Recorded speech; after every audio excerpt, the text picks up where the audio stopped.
The runway lights at Nellis Air Force Base stretched into the distance like a constellation laid out on the desert floor. Sarah lined up her approach with practiced precision, but the familiar sight of home base felt surreal after the intensity of the past 4 hours.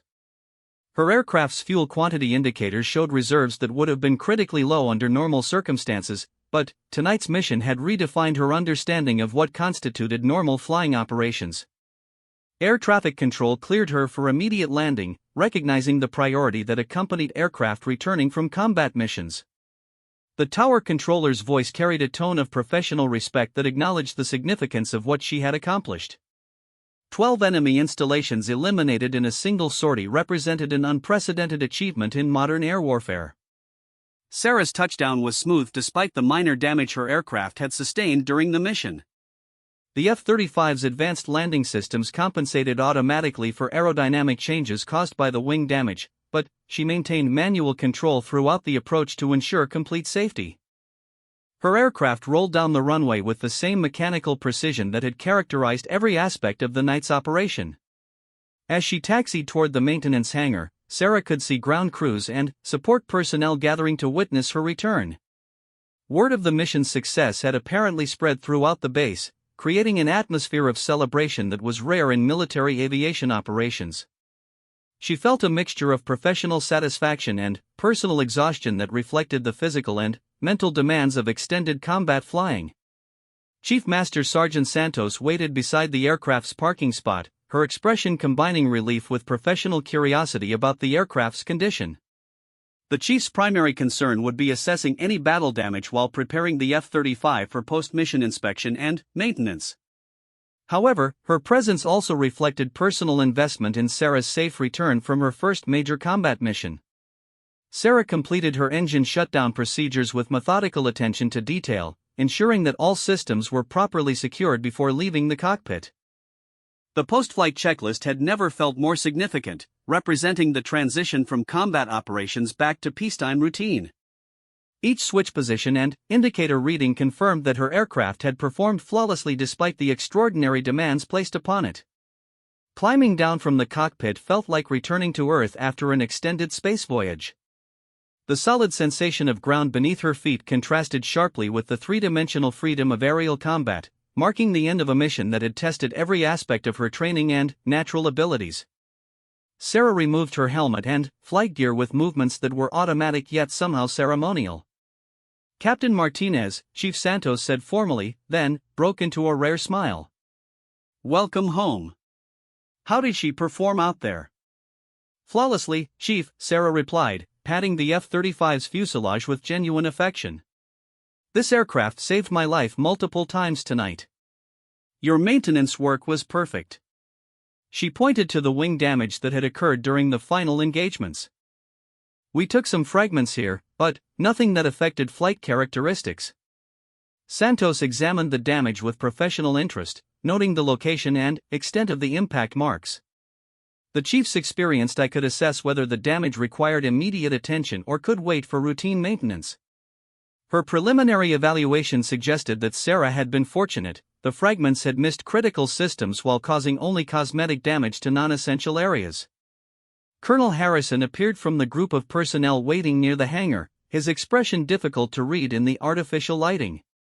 Sarah straightened instinctively, preparing for the debriefing process that would follow any combat mission. However, the colonel's demeanor suggested something beyond routine post-mission procedures. "Captain Martinez," Harrison said as he approached, "I've just received confirmation from intelligence sources.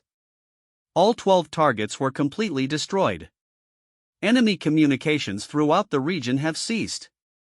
Defensive coordination has been eliminated." He paused, choosing his words carefully. "This represents the most successful single-pilot combat mission in modern Air Force history." Sarah appreciated the recognition, but she also understood the broader implications of the mission's success. Her performance would influence future decisions about women in combat roles while demonstrating the capabilities of advanced stealth aircraft when operated by highly skilled pilots. The personal achievement was significant, but the strategic and social implications were perhaps even more important. "Sir, I was just doing my job," Sarah replied modestly. The F-35 performed exactly as advertised, and the mission planning was thorough. Success was the result of good technology, good preparation, and, perhaps a little luck. Major Rodriguez emerged from the gathered crowd, his expression combining relief with genuine admiration. Throughout the months of training and preparation, he had evolved from skeptical colleague to supportive teammate, recognizing Sarah's exceptional abilities despite his initial doubts about women in combat aviation.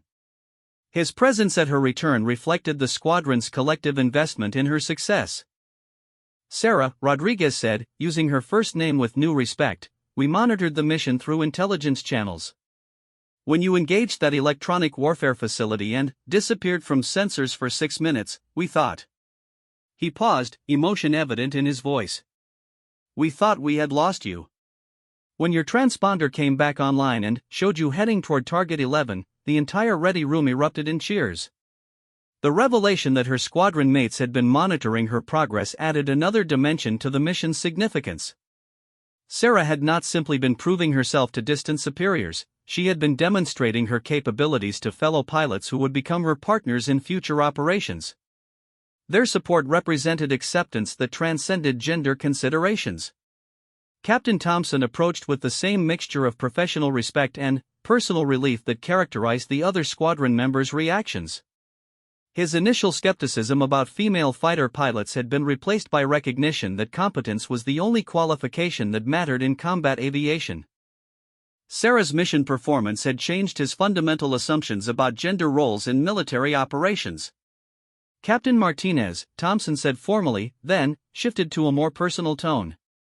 "I owe you an apology. I questioned whether women belonged in fighter cockpits. Tonight, you proved that the only thing that matters is whether someone can do the job. You didn't just do the job, you exceeded every expectation."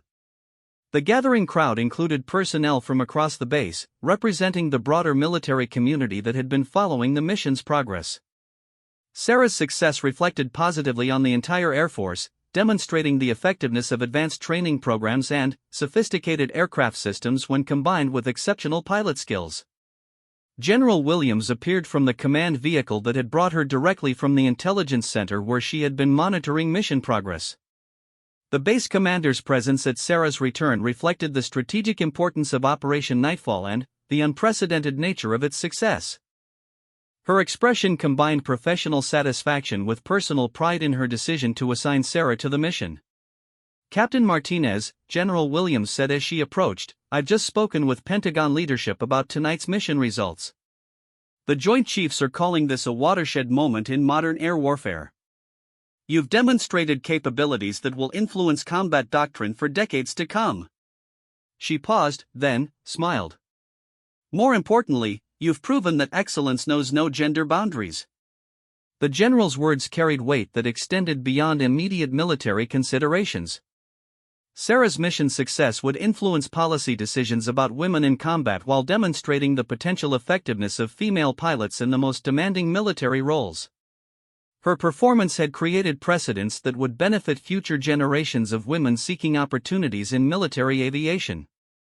As the initial excitement of her return began to settle, Sarah found herself reflecting on the broader implications of the night's events. She had not simply destroyed enemy installations, she had challenged assumptions about human potential that had limited opportunities for women throughout military history. Her success represented progress toward equality that extended far beyond aviation. The mission debriefing would take place in the secure conference room where her assignment had been announced just 24 hours earlier. Intelligence analysts would want detailed information about enemy defensive responses, target effectiveness assessments, and tactical lessons learned from the operation. Her observations would influence future mission planning while contributing to the evolving understanding of modern air warfare. However, the debriefing would also focus on the personal and professional aspects of her performance. Military leadership would want to understand how she had maintained effectiveness under extreme pressure while adapting to rapidly changing tactical situations. Her insights would inform training programs designed to develop similar capabilities in future pilots. As Sarah walked toward the intelligence complex, she was joined by squadron members who had waited to escort her to the debriefing. Their presence reflected acceptance and respect that had been absent during her initial assignment to the unit. She was no longer the experimental female pilot whose competence remained to be proven. She was a combat veteran whose abilities had been demonstrated under the most demanding conditions imaginable. The conference room was packed with personnel representing various aspects of base operations, from intelligence analysts to maintenance specialists to senior commanders. Their presence reflected the unprecedented nature of Sarah's mission and its success in achieving strategic objectives while demonstrating advanced technological capabilities. The debriefing would become part of military history. General Williams called the session to order with the formality that characterized classified intelligence briefings. However, the atmosphere was celebratory rather than routine, reflecting recognition that tonight's mission represented a significant achievement in modern military operations. Sarah took her position at the front of the room, prepared to provide detailed information about every aspect of her 4-hour odyssey. Ladies and gentlemen, General Williams began, Operation Nightfall has achieved complete success. 12 enemy installations have been eliminated, enemy defensive coordination has been destroyed, and coalition ground forces can now operate in the target region without significant air defense threats. She turned towards Sarah. Captain Martinez, please provide your mission assessment. Sarah stood and faced the assembled officers, many of whom had questioned her readiness for combat just hours earlier. Her appearance reflected the physical demands of extended combat flying, helmet hair, fatigue lines around her eyes, and flight suit stained with perspiration from high-G maneuvering. However, her demeanor projected the confidence and competence that had carried her through the most challenging mission of her career. General, the F-35 performed flawlessly throughout the mission, Sarah began. Enemy defensive systems were sophisticated and well-coordinated, but our technological advantages proved decisive. The aircraft's stealth capabilities allowed penetration of heavily defended airspace, while precision weapons ensured complete target destruction with minimal collateral damage. Her detailed account of the mission provided insights that would influence military doctrine and training programs for years to come.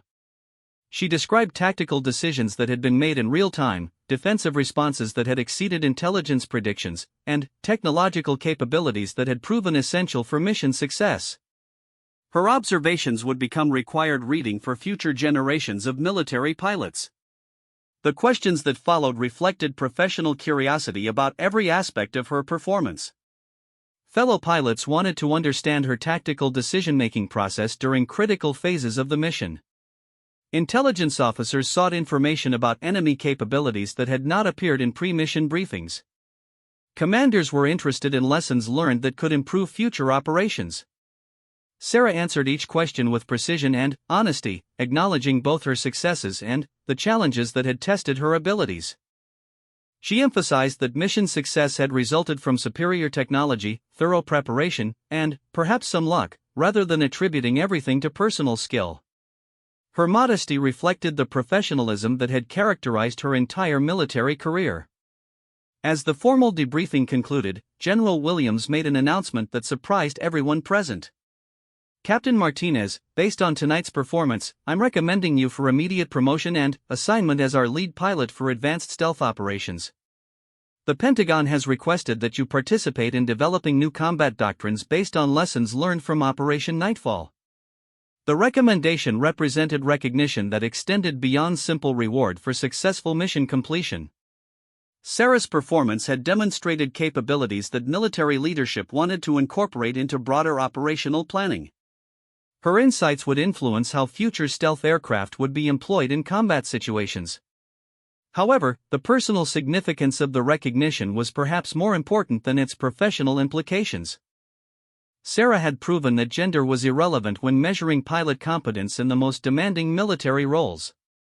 Her success had opened doors for other women while demonstrating that equality of opportunity produced superior results for military operations. As the debriefing session ended and personnel began filing out of the conference room, Sarah found herself surrounded by squadron members offering congratulations and expressions of respect that had been absent during her initial assignment. Their acceptance reflected recognition that she belonged in their elite community based on demonstrated performance rather than social engineering or political correctness. The mission that had begun with doubts about her readiness for combat had concluded with unqualified success that exceeded the most optimistic projections. 12 enemy installations had been eliminated, strategic objectives had been achieved, and barriers to women in combat had been shattered through performance rather than argumentation. As Sarah finally headed toward her quarters for some much-needed rest, she reflected on the extraordinary journey that had brought her to this moment. From the 8-year-old girl watching Blue Angels at an airshow to the combat pilot who had just completed the most successful stealth mission in military history, her path had been marked by determination, skill development, and the courage to pursue dreams that others considered impossible. The sunrise breaking over the Nevada desert marked the beginning of a new day and a new era in military aviation. Sarah's mission had proven that human potential transcended traditional limitations when given the opportunity to flourish. Her success would inspire future generations of women to pursue their own impossible dreams, knowing that excellence was the only qualification that truly mattered. The doubters had been silenced not by arguments or policies, but by performance that spoke louder than any words. 12 enemy facilities had gone offline overnight, and the military would never be the same. Target number 10 presented Sarah with the most technically challenging engagement of her mission. Intelligence reports identified it as a sophisticated electronic warfare facility designed to jam communications and disrupt guidance systems of incoming aircraft and weapons. The installation's destruction was critical because its continued operation could interfere with her final 2 targets while potentially degrading her aircraft's own navigation and weapons systems. The electronic warfare facility was positioned in a location that maximized its tactical effectiveness while complicating direct attack. Situated in a deep valley surrounded by steep ridgelines, the installation could project its jamming signals across wide areas while remaining protected from conventional bombing approaches. Enemy engineers had chosen the site specifically to frustrate aerial attack, creating a defensive challenge that required innovative solutions. Sarah's aircraft began experiencing subtle interference as she approached the target area, confirming that the electronic warfare facility was actively attempting to disrupt her mission systems. The F-35's advanced electronics included sophisticated countermeasures designed to operate in contested electromagnetic environments, but the enemy installation represented state-of-the-art jamming technology that pushed her defensive systems to their operational limits. Her navigation displays began showing minor fluctuations that indicated enemy jamming was affecting GPS signal reception. The interference was not severe enough to compromise flight safety, but it degraded the precision that would be required for accurate weapons delivery against the heavily protected target. Sarah would need to rely increasingly on her aircraft's inertial navigation systems and backup sensors to maintain tactical effectiveness. The approach to Target 10 required Sarah to descend into the valley where the electronic warfare facility was located, accepting increased vulnerability to defensive fire in exchange for optimal weapons delivery geometry. The valley's steep walls would limit her maneuvering options while concentrating enemy defensive capability in a confined area where escape routes were restricted. As she entered the valley, Sarah detected multiple radar signatures indicating that enemy forces had positioned mobile defensive systems specifically to protect the electronic warfare installation. Surface-to-air missile batteries were concealed among the ridgelines, positioned to create overlapping fields of fire that would engage her aircraft from multiple directions simultaneously. The tactical situation demanded immediate action before enemy defenses could achieve coordinated engagement. Sarah selected weapons optimized for the electronic warfare facility's specific vulnerabilities while implementing aggressive maneuvering designed to confuse enemy tracking systems. The next 60 seconds would determine whether superior pilot skills could overcome defensive advantages created by favorable terrain and concentrated firepower. Her attack unfolded with split-second precision that demonstrated months of intensive training and natural tactical instincts. Sarah's weapons penetrated the electronic warfare facility's defenses, destroying critical jamming equipment while creating secondary explosions that eliminated backup systems. The installation's destruction was confirmed when her aircraft's navigation displays immediately returned to normal operation, indicating that enemy jamming had ceased. However, the successful attack had exposed her aircraft to concentrated defensive fire from the surrounding missile batteries. Enemy surface-to-air weapons launched simultaneously from positions that created a deadly crossfire pattern designed to ensure target destruction regardless of evasive maneuvering. Sarah found herself in the most dangerous tactical situation of her entire career, with multiple guided missiles converging on her position from different directions. The F-35's defensive systems activated every available countermeasure while calculating optimal escape routes that might allow survival. Sarah implemented emergency evasive procedures that pushed her aircraft beyond normal operational parameters, accepting risks that would have been unthinkable in peacetime flying. Her survival depended on superior technology, exceptional flying skills, and, perhaps, divine intervention. 3 enemy missiles achieved guidance lock and pursued her aircraft through a series of violent maneuvers that subjected both pilot and machine to enormous physical stress. Sarah's anti-G suit inflated automatically to prevent loss of consciousness during high G turns, but the physiological demands of extreme maneuvering were approaching human limitations. The F-35's advanced flight controls allowed maneuvers that would have been impossible in earlier aircraft, but physics still imposed absolute constraints on what was achievable. Her escape from the valley required navigation through a narrow canyon that provided concealment from some enemy defensive positions while limiting her options for continued evasive action.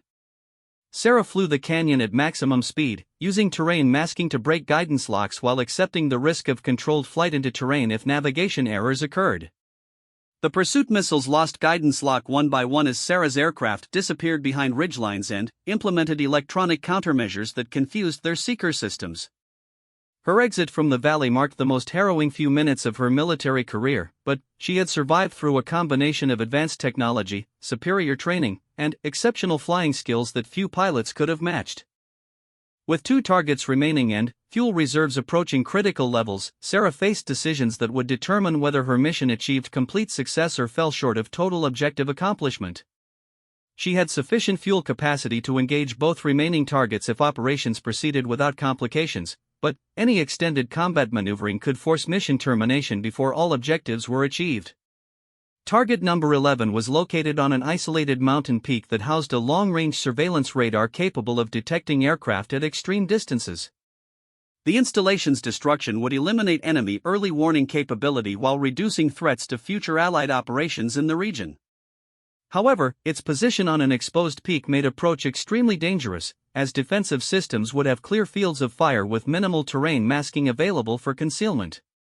Sarah's approach to the surveillance radar required acceptance of calculated risks that earlier phases of the mission had allowed her to avoid. Her aircraft would be exposed to defensive fire during the final attack phase, with limited options for evasive maneuvering due to fuel considerations and terrain constraints. Success would depend primarily on the speed and accuracy of her weapons delivery rather than tactical deception or defensive maneuvering. The surveillance installation appeared on her sensors as a complex array of rotating antennas and support structures surrounded by defensive positions that covered all possible approach routes. Enemy forces had positioned surface-to-air missiles to create overlapping coverage zones that would engage her aircraft regardless of which direction she chose for the attack. The installation's defenders were clearly expecting her arrival and had prepared accordingly. Sarah selected weapons and attack parameters that would maximize her chances of successful target destruction while minimizing exposure time to enemy defenses. Her approach would be direct and aggressive, relying on the F-35's stealth characteristics and speed to penetrate defensive zones before enemy systems could achieve effective response. The attack succeeded with devastating effectiveness, eliminating the surveillance radar and its associated defensive systems in a coordinated strike that prevented organized retaliation.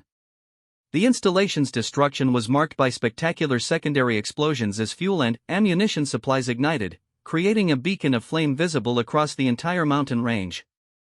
However, Sarah's aircraft had sustained minor damage during the engagement when defensive fragments from a nearby missile explosion impacted her port wing.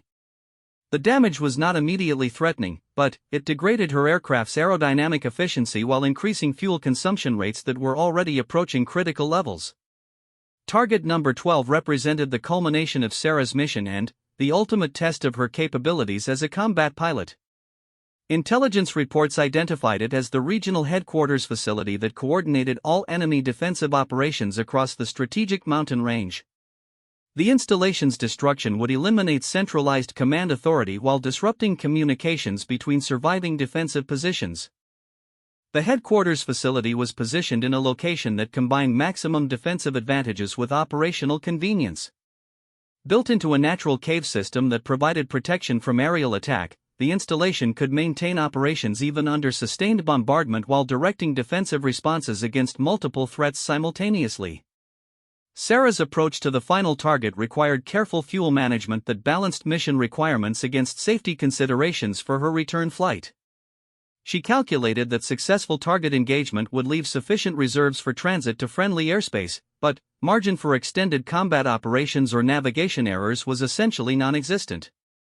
Her sensors detected the headquarters facility as a complex of interconnected structures built into the mountainside, connected by underground tunnels that would complicate target destruction. The installation's natural protection meant that conventional weapons might prove insufficient to achieve complete neutralization, requiring Sarah to select munitions specifically designed for hardened target engagement. The final approach required Sarah to penetrate defensive systems that represented the enemy's last significant capability in the region. Surface-to-air missiles, anti-aircraft guns, and electronic warfare systems had been concentrated around the headquarters facility to provide maximum protection for the command structure. Enemy forces understood that this installation's survival might determine their ability to continue organized resistance. Sarah's attack on the headquarters facility demonstrated the culmination of everything she had learned during months of training and hours of combat experience. Her weapons selection, approach profile, and timing reflected tactical expertise that had evolved throughout the mission as she adapted to changing enemy responses and evolving battlefield conditions. The strike penetrated the facility's natural defenses with precision that exceeded the most optimistic intelligence projections. Her weapons found vulnerabilities in the cave system's structure, creating collapse patterns that trapped personnel while destroying communications equipment and command facilities. The headquarters facility ceased to exist as an operational entity, eliminating the last coordinated enemy defensive capability in the target region. As Sarah turned her aircraft toward home, she reflected on the extraordinary events of the past 4 hours. 12 enemy installations had been eliminated through a combination of advanced technology, tactical expertise, and pilot skills that represented the pinnacle of modern air warfare capability. More significantly, she had proven that competence transcended gender boundaries when national security demanded the highest levels of performance. The return flight to base would provide time for contemplation about the broader implications of her mission's success. She had not simply destroyed enemy targets, she had challenged assumptions about women in combat that had persisted throughout military history. Her performance demonstrated that effectiveness in aerial warfare depended on pilot skill and tactical knowledge rather than physical characteristics that had traditionally limited opportunities for female aviators. Her aircraft's fuel situation required careful management during the return flight, as damage from the earlier engagement had increased consumption rates beyond planned parameters. Sarah monitored her reserves continuously while maintaining optimal flight profiles that would ensure safe arrival at base. The mission's success would be meaningless if she failed to return home safely. As she crossed from hostile airspace into friendly territory, Sarah activated her identification systems and contacted air traffic control to report mission completion. The response from ground controllers reflected surprise and satisfaction that all 12 targets had been successfully eliminated by a single aircraft in one night's operation. Her mission would be remembered as one of the most successful solo combat sorties in modern military history. The lights of Nellis Air Force Base appeared ahead as Sarah began her final approach, marking the end of a mission that would reshape perceptions about women in combat while demonstrating the extraordinary capabilities of modern stealth aircraft when operated by exceptionally skilled pilots. Her landing would mark not just the completion of Operation Nightfall, but the beginning of a new chapter in military aviation history. Target number 4 presented Sarah with her first truly formidable challenge.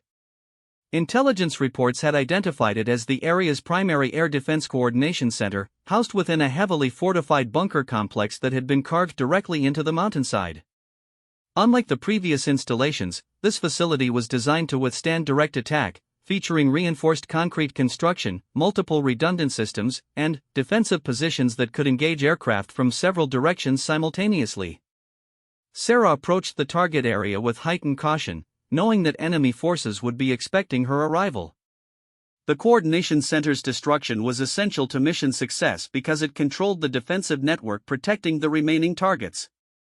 As long as this facility remained operational, enemy forces could coordinate their responses and potentially overwhelm even her advanced aircraft through concentrated fire. Her sensors detected multiple radar emissions emanating from the target complex, indicating that defensive systems were operating at maximum capability. Surface-to-air missile batteries positioned around the bunker were actively searching for aerial threats, their guidance systems sweeping the sky with electronic beams designed to detect and track incoming aircraft. The F-35's stealth characteristics provided some protection, but Sarah knew that enemy operators would be analyzing every sensor return for anomalous signatures that might indicate her presence. The bunker's position on a plateau surrounded by higher peaks created a tactical challenge that tested Sarah's three-dimensional thinking abilities. Conventional approach routes would expose her aircraft to defensive fire from multiple positions, while alternative paths required navigation through narrow valleys where terrain masking limited her maneuvering options. She needed to find an attack vector that would allow weapon delivery while minimizing her exposure to enemy defenses. After studying the terrain through her aircraft's advanced sensors, Sarah identified a solution that demonstrated the tactical creativity that distinguished exceptional pilots from merely competent ones. Rather than approaching the target directly, she would use the surrounding mountains to mask her approach until the last possible moment, then climb rapidly to achieve optimal weapons release parameters before enemy systems could react effectively.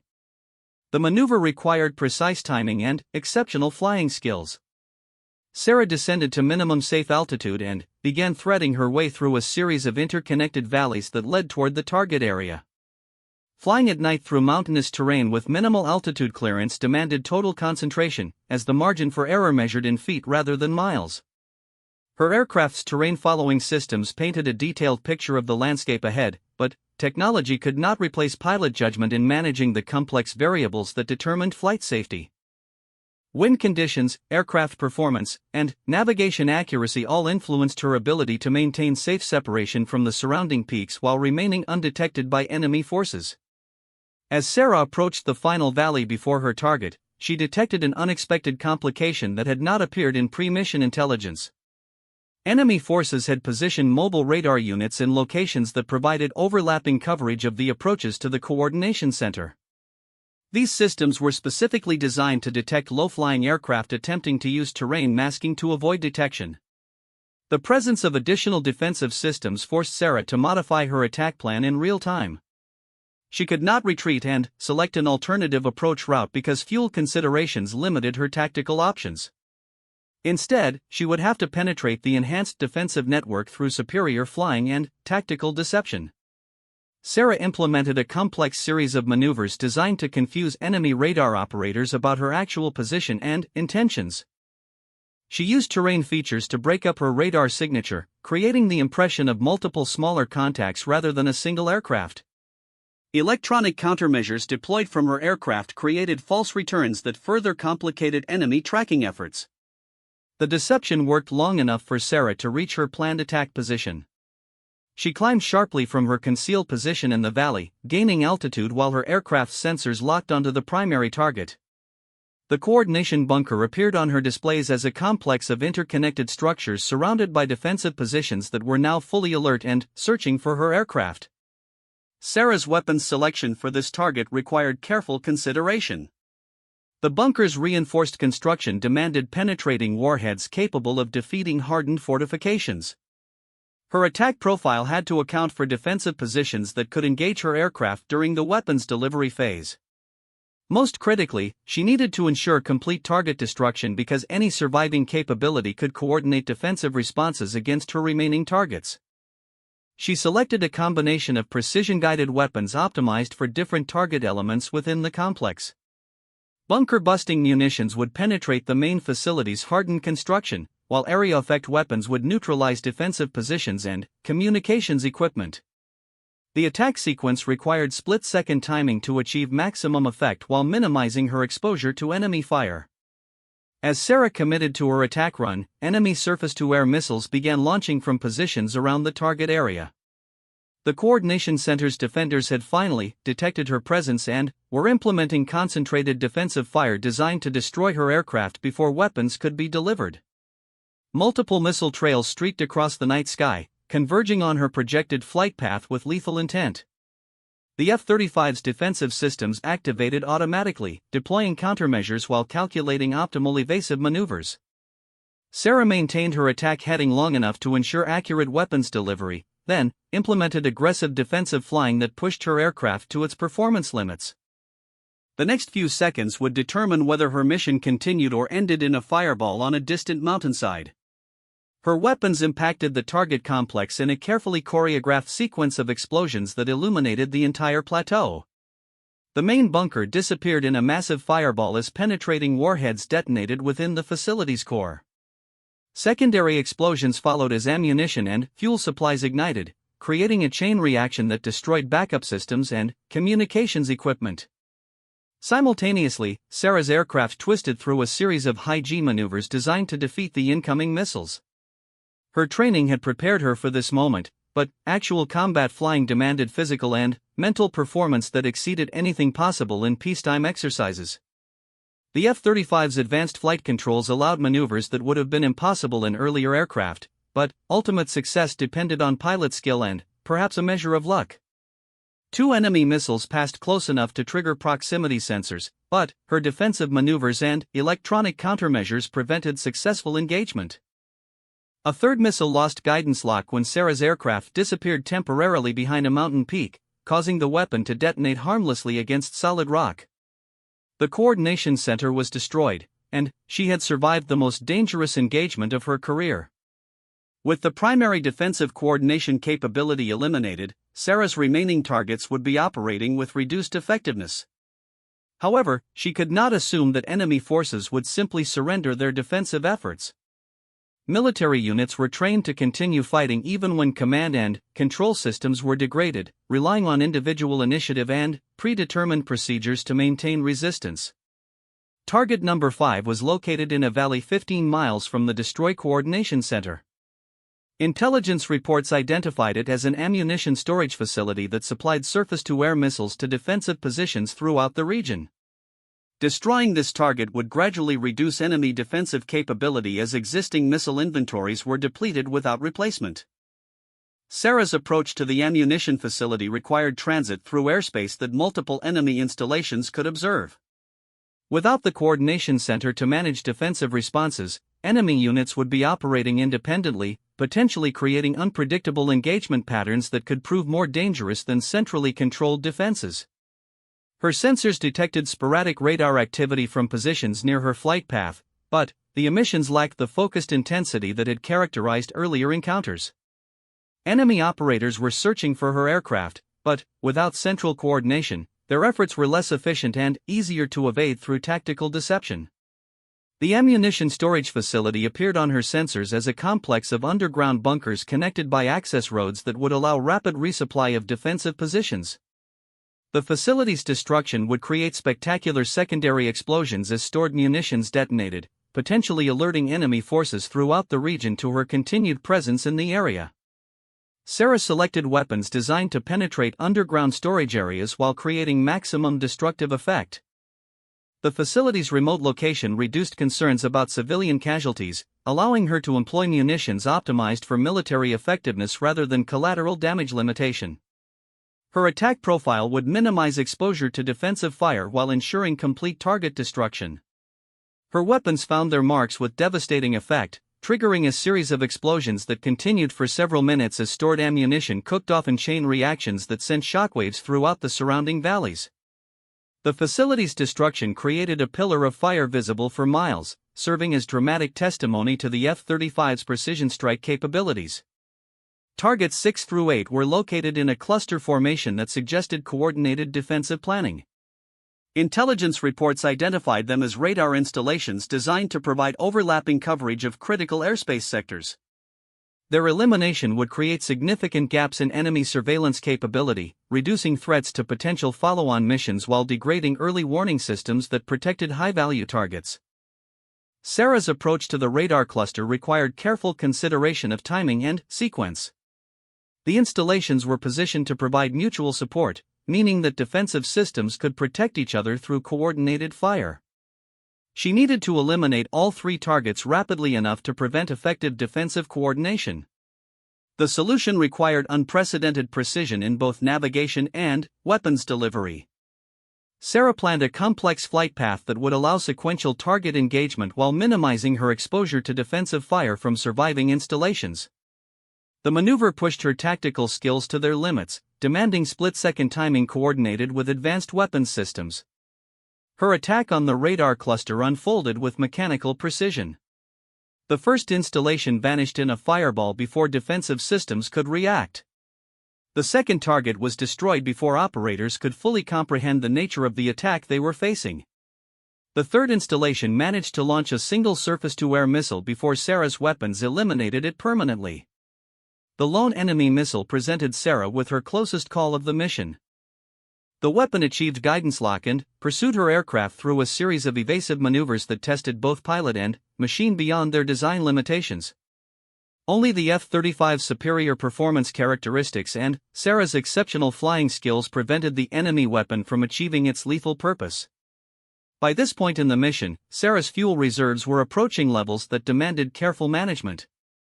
She had sufficient capacity to complete the remaining targets, but margin for extended combat maneuvering was becoming limited. Each subsequent engagement would need to be executed with maximum efficiency to ensure adequate fuel for the return flight to base. Target number 9 was perhaps the most strategically important of her remaining objectives.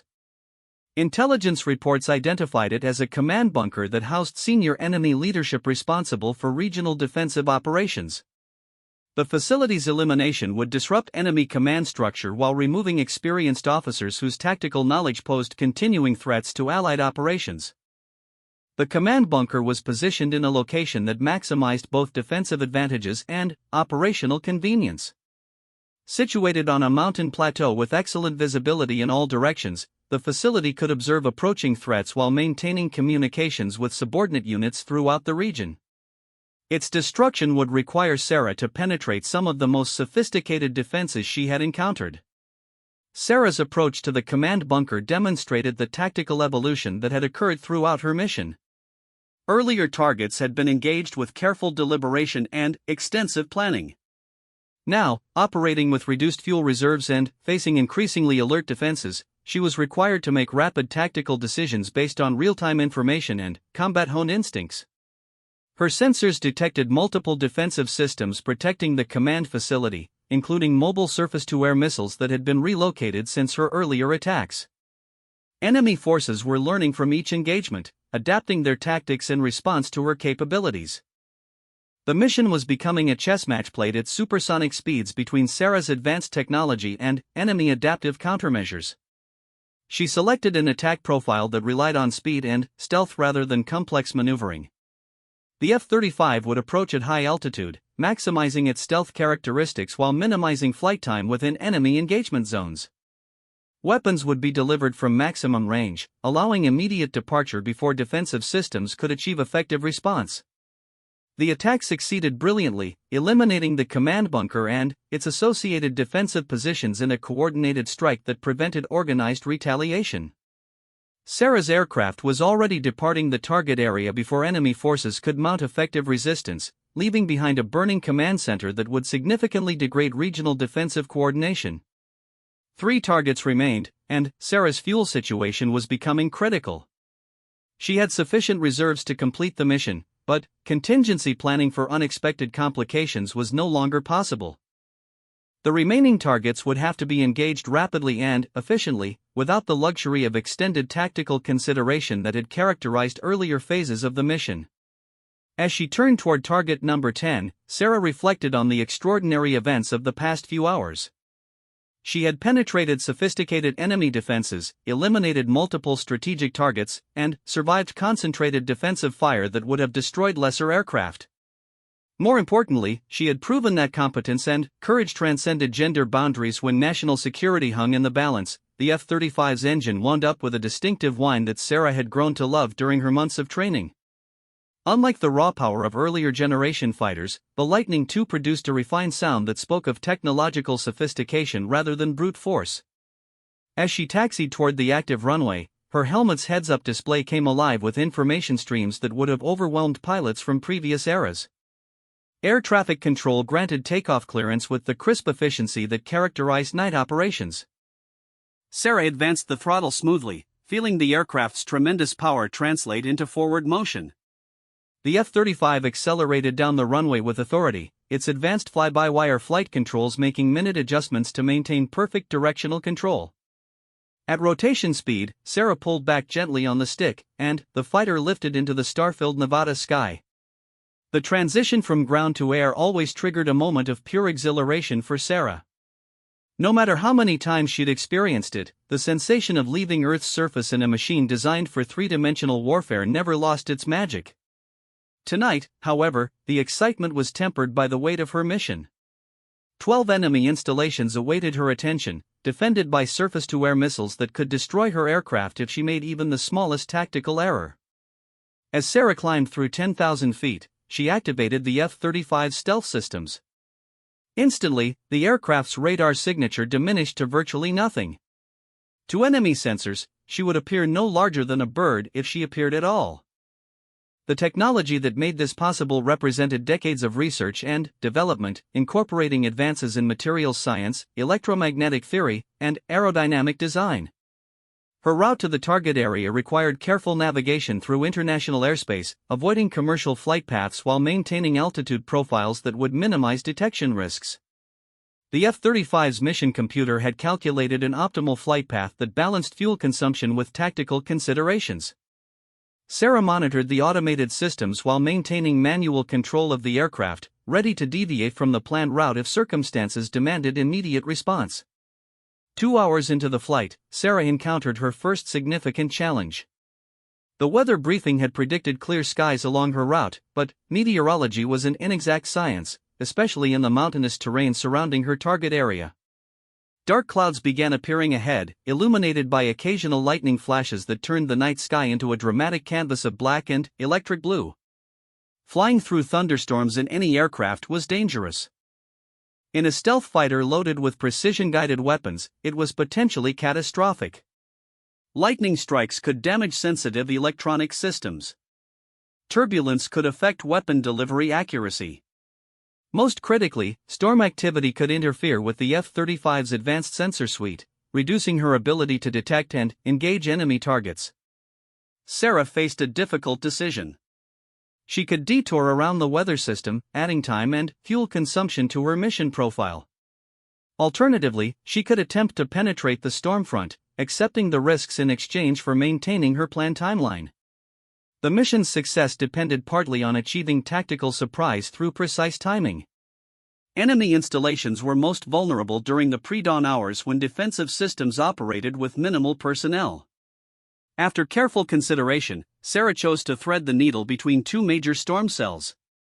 The F-35's weather radar showed a narrow corridor of relatively clear air that would allow her to maintain course while avoiding the worst of the turbulence. It was a calculated risk that demonstrated the kind of tactical decision-making that separated exceptional pilots from merely competent ones. As she entered the corridor between the storms, Sarah felt the aircraft begin to vibrate from atmospheric disturbances. Lightning flashes illuminated towering thunderheads on both sides of her flight path, creating a surreal tunnel through which she flew toward her targets. The F-35's flight control systems compensated automatically for the turbulence, but Sarah maintained firm control of the aircraft, ready to take manual action if automated systems became overwhelmed. The passage through the storm front tested both pilot and machine. Sarah's training had prepared her for adverse weather conditions, but actually flying through severe turbulence while maintaining stealth configuration required intense concentration. She monitored multiple instrument displays simultaneously, tracking her position relative to the planned flight path while ensuring that weapon systems remained properly aligned. Emerging from the storm into clear air felt like breaking the surface after a deep underwater dive. Sarah checked her navigation systems and confirmed that she remained on course for her target area. The weather delay had consumed additional fuel, but not enough to compromise her mission objectives. More importantly, the challenging flight conditions had served as an unexpected warm-up for the intense focus that would be required during target engagement. As Sarah approached the border of hostile territory, she began implementing the mission's most critical phase. Intelligence reports indicated that enemy radar systems maintained continuous surveillance of their airspace, using sophisticated tracking algorithms to detect potential threats. The F-35's stealth capabilities would render her nearly invisible, but nearly wasn't good enough when lives depended on complete tactical surprise. Sarah reduced her airspeed and descended to an altitude that would place her below the effective range of most ground-based radar systems. Flying low through mountainous terrain at night required extraordinary skill, as pilots had to navigate using instruments while maintaining situational awareness about rapidly changing topography. One moment of inattention could result in controlled flight into terrain, a euphemistic military term for flying directly into a mountain. The F-35's terrain-following radar painted a detailed picture of the landscape ahead, allowing Sarah to maintain a safe altitude while staying below enemy detection thresholds. She flew through valleys carved by ancient glaciers, over ridgelines that rose thousands of feet above sea level, past peaks that would have been beautiful in daylight but now appeared as ominous shadows against the star-filled sky. Her first target appeared on the aircraft's sensors 15 minutes before she reached the planned engagement point. The enemy installation was exactly where intelligence had predicted, a surface-to-air missile battery positioned to control a strategic mountain pass. Satellite imagery had revealed the site's general layout, but the F-35's advanced sensors provided real-time information about defensive positions, personnel movements, and weapon system status. Sarah studied the target through her helmet-mounted display, noting the precise locations of radar dishes, missile launchers, and command bunkers. The installation was larger than satellite images had indicated, with additional defensive positions that hadn't been visible from space. This discovery reinforced the importance of having a skilled pilot rather than relying solely on pre-programmed automated systems. The target engagement sequence began with Sarah designating specific aim points for her precision-guided weapons.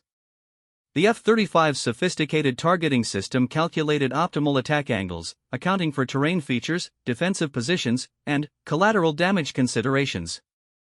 Each weapon would follow a carefully planned trajectory designed to maximize destructive effect while minimizing the risk of harming nearby civilian populations. Sarah's first missile left its internal bay with a barely perceptible vibration. The weapon's guidance system immediately acquired the designated target and began its journey toward the enemy installation. From launch to impact would take approximately 30 seconds, enough time for Sarah to reposition her aircraft and prepare for engagement of the second target. The explosion illuminated the mountainside with brilliant orange light that was visible for miles. Sarah didn't pause to observe the results of her attack. Intelligence analysts would evaluate battle damage through satellite imagery and electronic surveillance.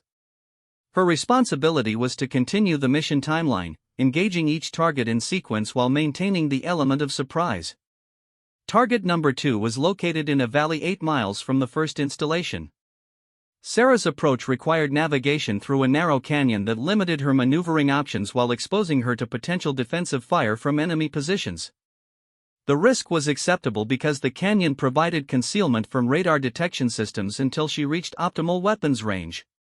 As she flew through the canyon, Sarah noticed movement on the ground that hadn't appeared in pre-mission intelligence reports. Vehicle lights moved along a road that connected the target installation to a nearby communications facility. The presence of additional personnel and equipment suggested that enemy forces might be implementing heightened security measures in response to recent intelligence activities. This discovery required an immediate tactical decision. Sarah could engage the target as planned, accepting the risk that additional personnel might escape to warn other installations.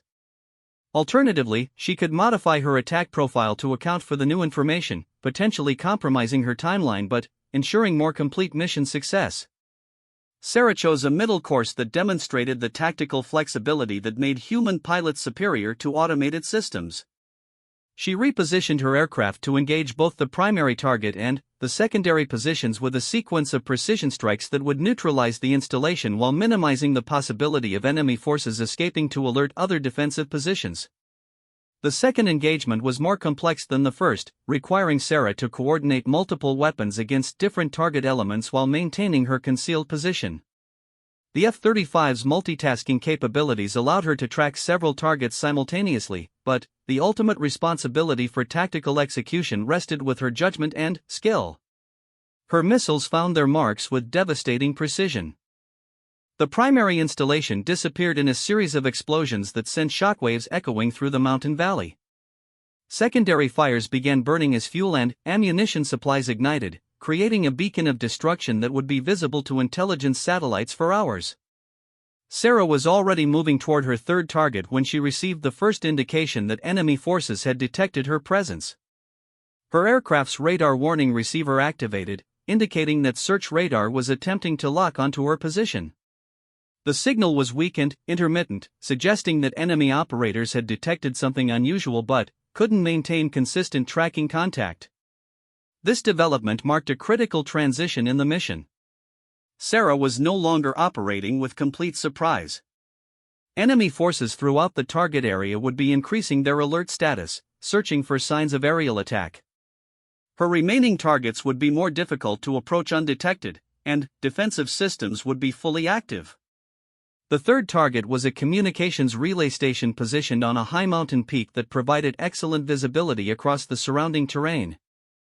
Enemy personnel at this location would have observed the explosions from her first two attacks and would undoubtedly be transmitting warnings to other installations.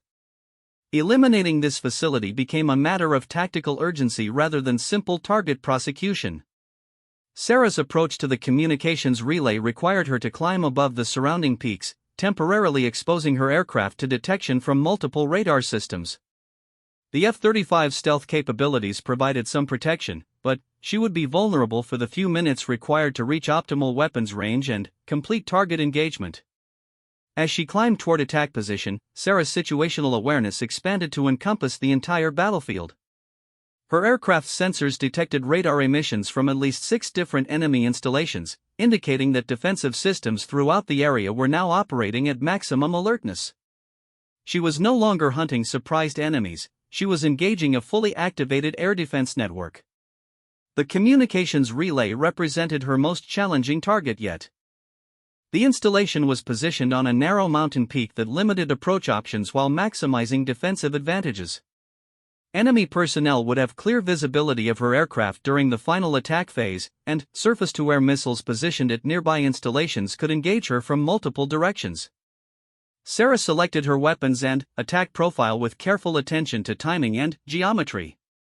She would have one opportunity to destroy the target before defensive systems could react effectively.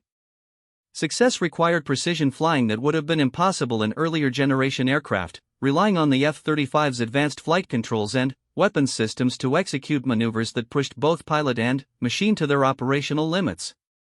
Her missile launch coincided with the first enemy surface-to-air missile leaving its launcher. Sarah's weapon was already committed to its target, enemy missiles were now committed to destroying her aircraft. The next 60 seconds would determine whether superior technology and pilot skill could overcome numerical disadvantage and defensive preparation. The race between her outbound missile and the incoming enemy weapons created a tactical chess match played at supersonic speeds. Sarah implemented evasive maneuvers while monitoring her weapon's progress toward the target. Electronic countermeasures deployed automatically, creating false radar signatures designed to confuse enemy guidance systems. Her aircraft's stealth characteristics helped mask its true position, but physics limited her options for avoiding missiles that were already in flight. The communications relay vanished in a fireball that sent debris cascading down the mountainside. Simultaneously, Sarah felt her aircraft shudder as an enemy missile passed close enough to trigger her aircraft's defensive systems. She had succeeded in destroying the target, but enemy forces had come dangerously close to ending her mission permanently. With 3 targets eliminated and 9 remaining, Sarah faced the mission's most challenging phase. Enemy defenses were now fully alert and actively hunting her aircraft. Her remaining targets would be expecting attack and would have implemented maximum defensive preparations. The advantage of surprise was gone, success would now depend on superior technology, tactical skill, and perhaps a measure of luck. As she turned toward target number 4, Sarah reflected on the irony of her situation. The pilots who had questioned her readiness for combat were safely on the ground, probably monitoring her mission progress through intelligence channels. She was alone in hostile airspace, proving her capabilities through actions rather than arguments, demonstrating that competence transcended gender boundaries when lives hung in the balance.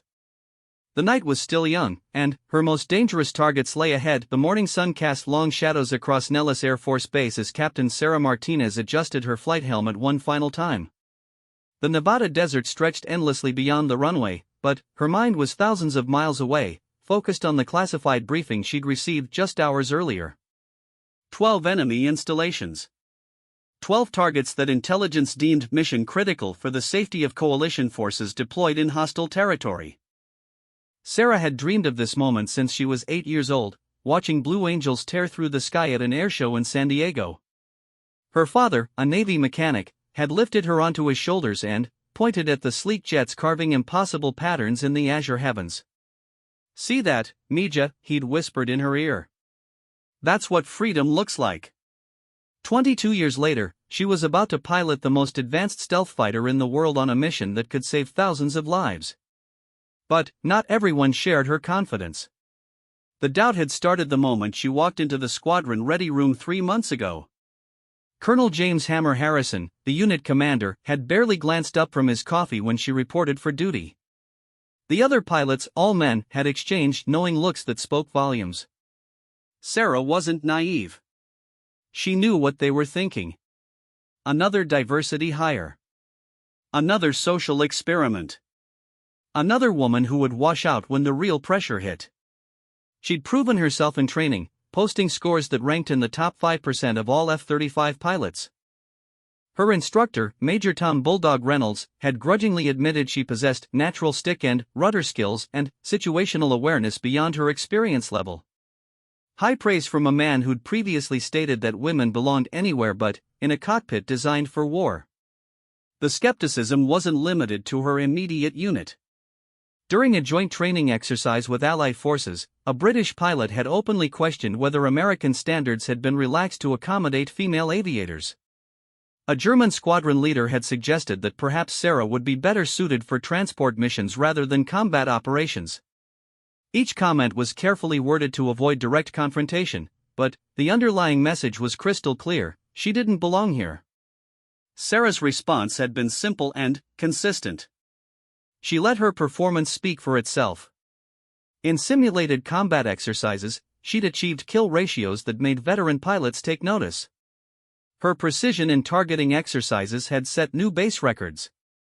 Most importantly, she demonstrated the ice-cold composure under pressure that separated good pilots from exceptional ones. The mission briefing had taken place in a windowless conference room deep within the base's intelligence complex. Sarah sat between Major Mike Viper Rodriguez and Captain Jake Falcon Thompson, two pilots she'd gradually earned respect from through months of flawless flying. The atmosphere was tense as Brigadier General Patricia Williams, the base commander, outlined the situation. Enemy forces had established a network of heavily fortified installations across a strategic mountain range. These facilities housed surface-to-air missile systems, radar installations, and command centers that posed a direct threat to Allied ground operations. Satellite imagery revealed sophisticated camouflage and defensive systems that made conventional bombing runs extremely dangerous. Intelligence estimates suggested that any attempt to neutralize these targets using traditional strike aircraft would result in significant casualties. The F-35 Lightning II offered a different approach. Its stealth capabilities, advanced sensors, and precision-guided weapons systems made it theoretically possible for a single aircraft to penetrate enemy airspace undetected and eliminate multiple targets in a coordinated strike. The key word was theoretically. No pilot had ever attempted to engage 12 separate installations in a single mission. General Williams had studied the assembled pilots carefully before making her announcement. "This mission requires our most skilled aviator," she'd said, her voice carrying the weight of command authority. "Someone who can think strategically while executing with surgical precision. Someone who won't crack under pressure when everything goes wrong, and something always goes wrong." Her eyes had settled on Sarah. "Captain Martinez, you'll be our primary pilot for Operation Nightfall." The silence that followed was deafening.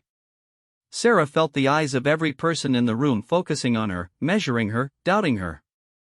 Major Rodriguez shifted uncomfortably in his seat.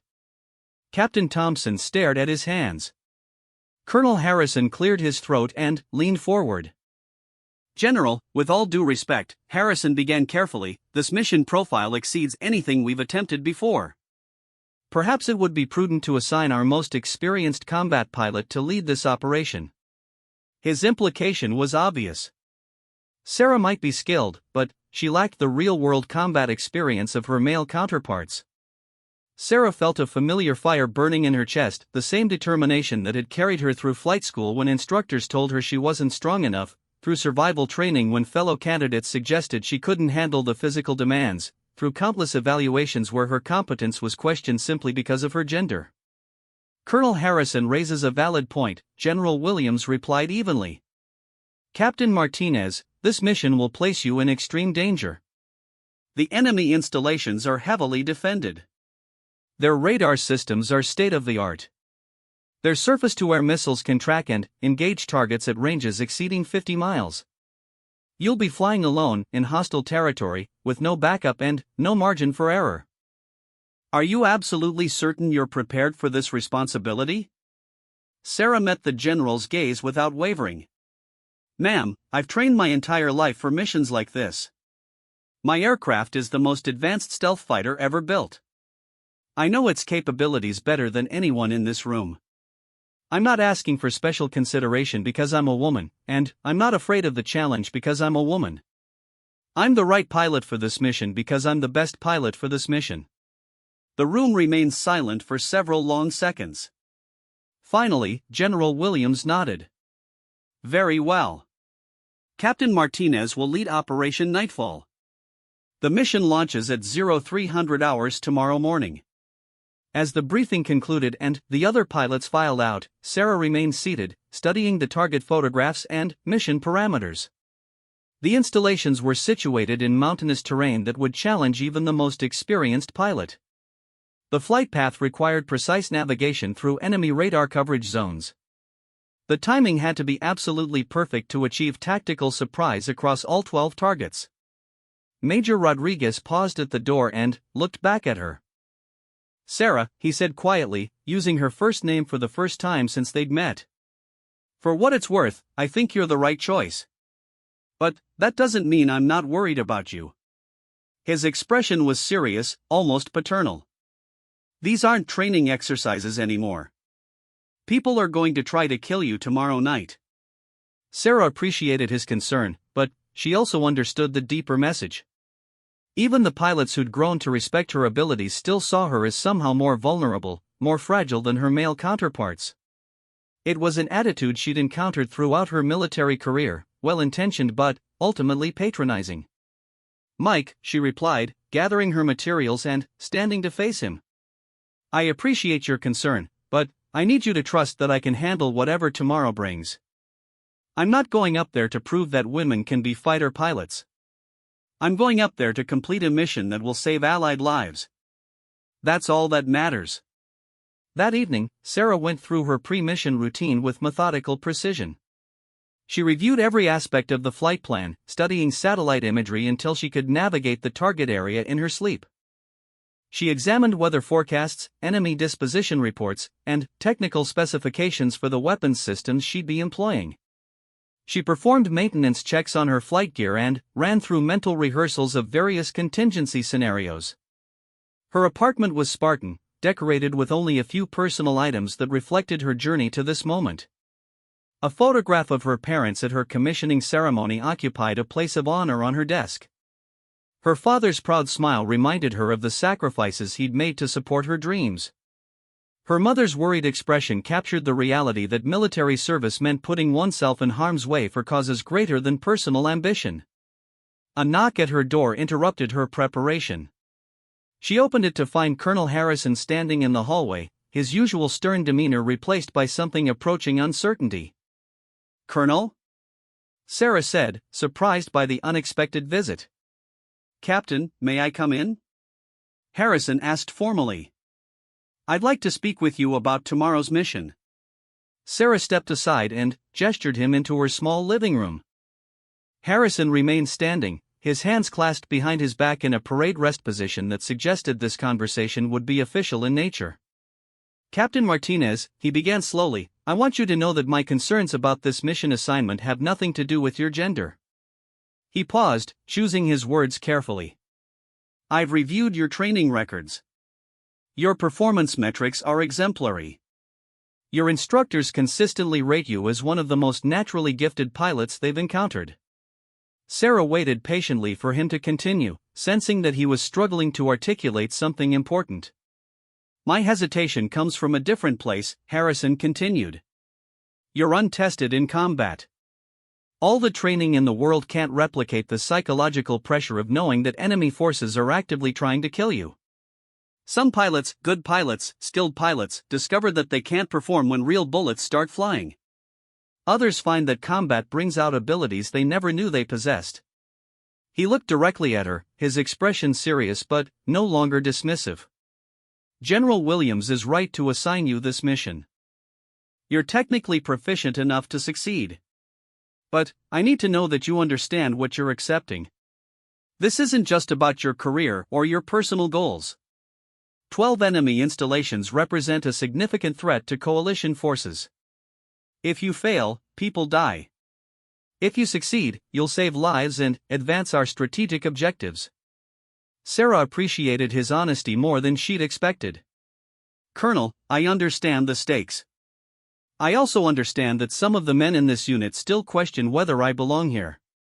Tomorrow night will either validate my presence or confirm their doubts. But I'm not approaching this mission as a personal proving ground.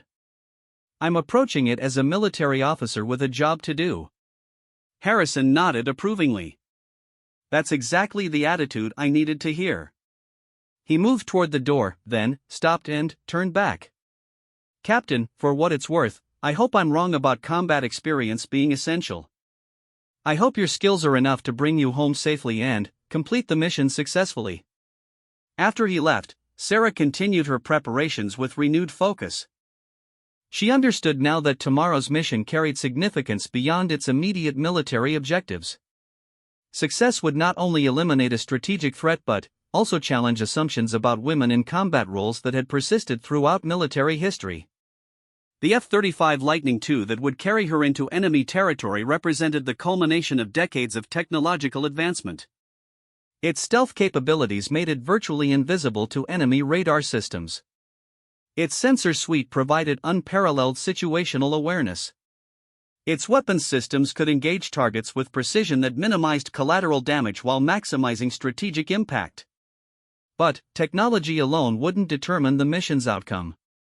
Success would depend on the pilot's ability to think clearly under pressure, adapt to changing circumstances, and execute complex maneuvers while managing multiple tactical considerations simultaneously. These were human qualities that no machine could replicate. As Sarah finally settled into bed, her mind remained active, processing every detail of tomorrow's mission profile. She visualized the approach routes, target engagement sequences, and extraction procedures until they became as familiar as breathing. Sleep, when it finally came, brought dreams of soaring through star-filled skies toward distant mountains where enemy installations waited in the darkness. The alarm clock's harsh buzzing at 0200 hours marked the beginning of what would become one of the most significant combat missions in modern air warfare history. Sarah dressed quickly in her flight suit, collected her gear, and stepped out into the cool Nevada morning. The base was already alive with pre-dawn activity as ground crews prepared aircraft for various missions scheduled throughout the day. Her F-35 waited in its hardened shelter, surrounded by technicians performing final system checks. The aircraft's angular surfaces seemed to absorb the hangar's artificial lighting, giving it an otherworldly appearance that reminded Sarah why pilots called it the Ghost Rider. This machine represented the latest evolution in aerial warfare, a platform designed to penetrate the most sophisticated enemy defenses and engage targets that conventional aircraft could never reach. Chief Master Sergeant Maria Santos, the crew chief responsible for Sarah's aircraft, approached with a tablet containing the final maintenance report. Santos was a 20-year veteran who'd worked on everything from F-16 Fighting Falcons to B-2 Spirit bombers. Her reputation for mechanical perfectionism was legendary throughout the Air Force. Captain Martinez, Santos said briskly, your bird is ready to fly. All systems check green. Fuel load is optimized for your mission profile. Weapons systems have been tested and validated. This aircraft will bring you home safely if you treat her right. Sarah appreciated the chief's confidence more than she let on. Aircraft maintenance crews formed an essential partnership with pilots, sharing responsibility for mission success through their technical expertise and attention to detail. Santos had been working on Sarah's F-35 for 3 months, learning its unique characteristics and ensuring optimal performance. "Chief, I trust your work completely," Sarah replied sincerely. "This aircraft and your maintenance team have never let me down. Tonight won't be any different." As Sarah completed her walk-around inspection, other members of the squadron gathered to observe her departure. The gesture surprised her slightly. Pilots typically focused on their own mission preparations rather than watching colleagues launch. Their presence suggested recognition that tonight's operation carried special significance. Major Rodriguez approached and handed her a small object wrapped in cloth. "Something from the squadron," he said simply. "For luck." Sarah unwrapped the gift to find a small pin depicting the squadron's emblem, an eagle clutching lightning bolts in its talons. The detail was exquisite, clearly expensive, obviously chosen with care. "Mike, this is beautiful," she said, genuinely touched by the gesture. "But I can't accept something this valuable." "It's not from me personally," Rodriguez clarified with a slight smile. "The entire squadron contributed. Even the guys who've been skeptical about having a woman in the unit. They want you to know that tonight, you're not just representing yourself. You're representing all of us." The weight of that responsibility settled on Sarah's shoulders like a familiar burden. She'd carried similar pressure throughout her career, the knowledge that her performance would influence opportunities for other women seeking to break barriers in traditionally male-dominated fields. It was exhausting sometimes, being a symbol rather than simply a person doing her job. But it was also motivating. Every barrier she'd broken had made the path easier for women who would follow. Every stereotype she'd shattered had expanded possibilities for future generations of female aviators. Tonight's mission offered an opportunity to demonstrate that competence knew no gender boundaries. As Sarah climbed into her cockpit and began the engine start sequence, she felt the familiar transformation that occurred when she became one with her aircraft. Personal doubts faded. External pressures diminished. The complex political and social implications of her mission receded into background noise. What remained was pure focus, a pilot, an aircraft, and a mission that demanded nothing less than perfection.